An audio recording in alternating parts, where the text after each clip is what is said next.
My name is Philip Russell. I work for the RNA just here in St Andrews. I was originally actually at St Andrews University myself. I graduated in 2009 with the SD programme.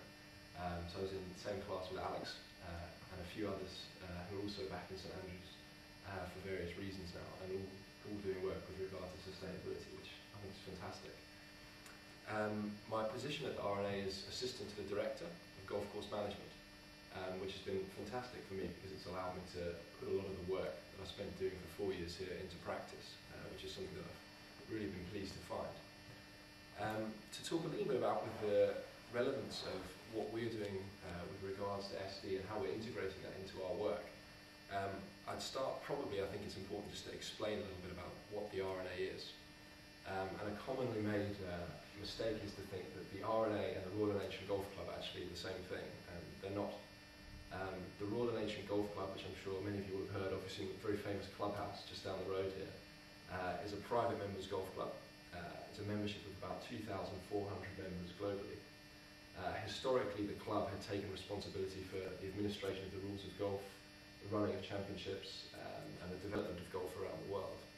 In 2004, it was decided to devolve that responsibility, and a new group of organisations, a collective group of organisations, was set up called the RNA, so just letter R and A.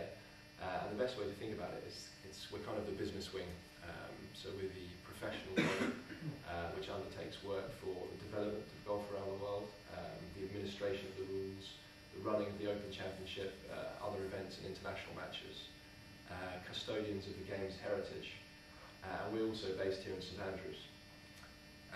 In that regard, a large area of the RNA's work is, as I mentioned, golf development, and this is quite simply encouraging more people to play golf in more places more often.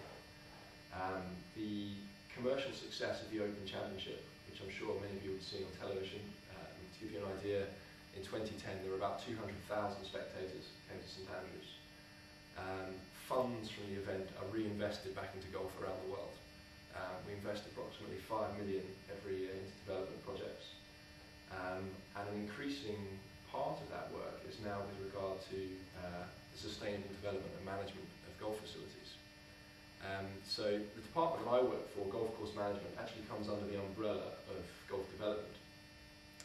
It's quite a recent addition to the organisation's scope of work, but as I said, becoming an increasingly important one.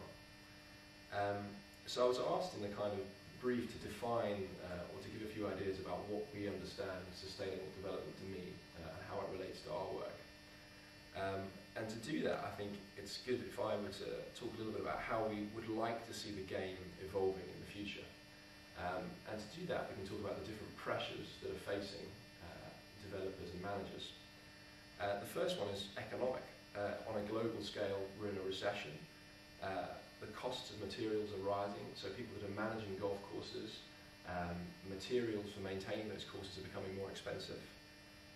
There's an increasing awareness of value for money golf, looking at whether people are choosing to take out a membership to a golf club or paying by the round. Tighter profit margins, so from a business perspective, people are having to operate with a lot more awareness of economic issues. For golfers themselves, clubs are having to think about customer attainment and customer retention. It's becoming increasingly competitive in that respect. And they're still looking to play on well-prepared courses all year round at an affordable price. From the environmental perspective, there's a rapidly increasing rate of legislation.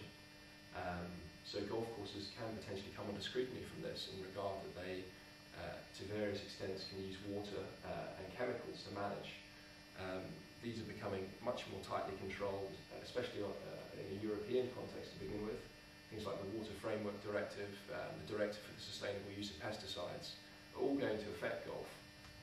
But we're working to encourage a proactive transition to a much more lighter environmental footprint in the way that courses are operated and managed. Looking at things in terms of good environmental performance can also be a very positive selling point for courses, for clubs around the world. It's something that public are increasingly aware of, and they are looking at that in their purchasing decision. As we all know, climate change is becoming ever higher on people's agenda, and golf is just one industry that's having to take account of this. And then lastly, from a kind of social perspective, any golf course you go to anywhere in the world will be in close proximity to local communities of people. So we're looking at how those courses can interact positively with the community, what they can offer, are there education opportunities for youth groups, for schools. Golf courses can be an incredibly important source of green space for recreation and the benefits they can offer in that regard.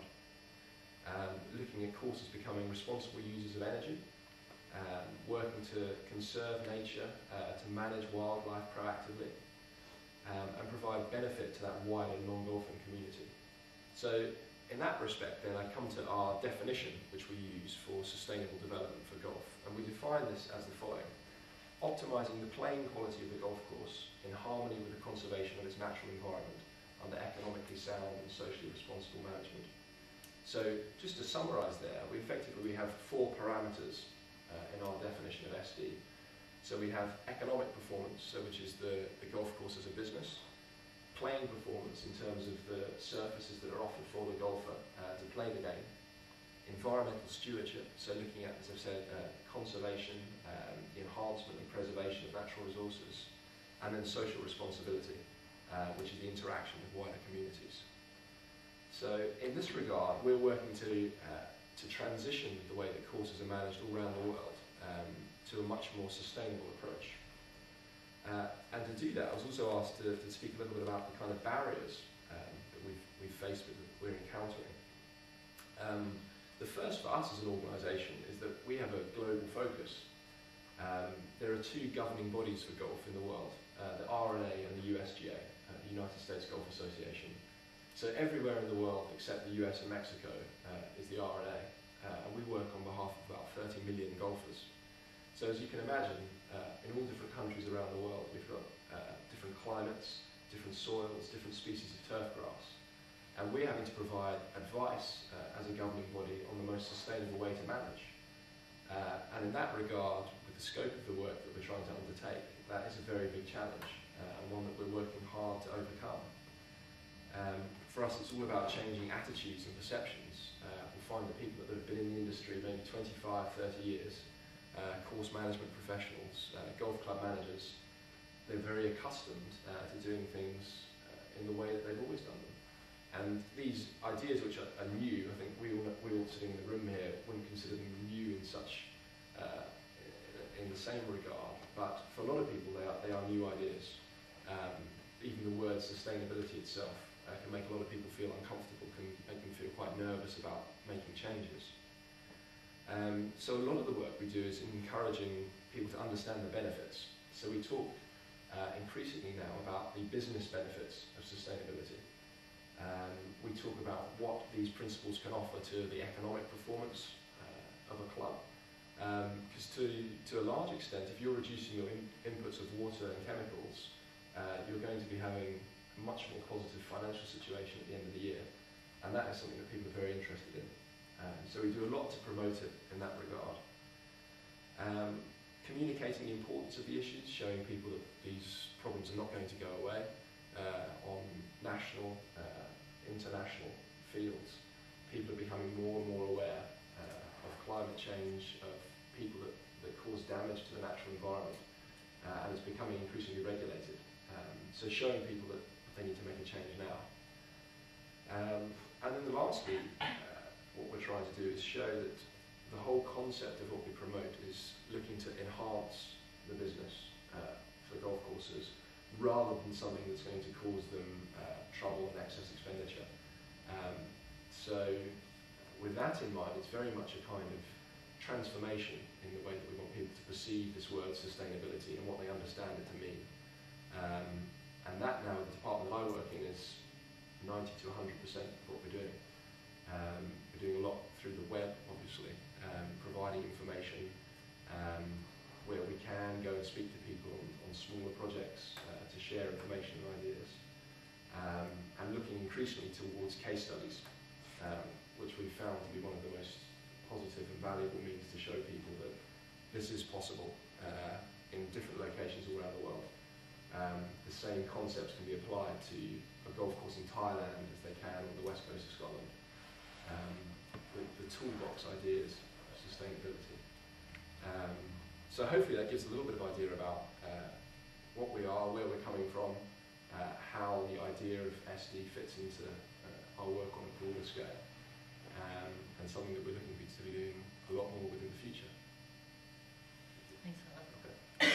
One of the joys of being an educator as an institution is that we're squirreling people away in all sorts of places around the world.